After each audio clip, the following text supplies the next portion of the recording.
तर असं काहीच घडलेलं नाही, आमच्यासमोर मांडलेलं पण नाही मान्य साहेबांनी. आम्ही विचारणा केली की साहेब पुढची दिशा काय असेल, तर त्यांनी स्पष्टपणे सांगितलं की पाडव्याचा जो मेळावा असतो आमचा, तर 9 तारखेला ते आम्हाला त्याबद्दल दिशा देतील.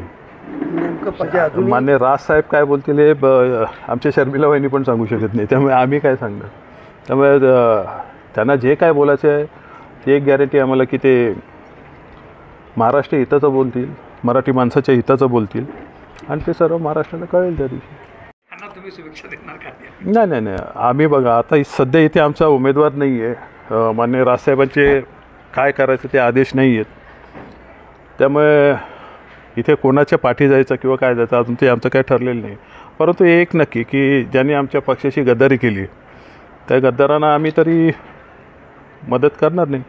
आमच्या भावना मान्य राजसाहेबांना आम्ही पोचू. परंतु हा झाला पुढचा विषय. शेवटी आमच्या भावना काय आहेत त्यापेक्षा आमच्या साहेबांचा आदेश काय आहे ते आम्हाला महत्त्वाचं आहे. महायुद्ध हे कसं आहे माहिती आहे का, ही लोक एकत्र लढलेली आहेत. आता त्याच्यात अजून एक पक्ष आलेले आहे, ते पण गट आलेले आहेत. मी मागेच एकदा बोललो होतो की लोकसभा तर ट्रेलर आहे, खरा पिक्चर दिसेल विधानसभांना, आणि हा त्यांचा विषय. त्यामुळे आम्ही जास्त काय बोलू शकत नाही याच्यात. परंतु ह्या गोष्टी घडणार आणि मोठ्या प्रमाणावर या भविष्यात घडणार. पालिका लेवलला अजून मोठ्या प्रमाणात होणार. अशी वेळ येईल की यांची त्यावेळेस युती पण नसेल, त्यामुळे तो त्यांचा विषय. 2009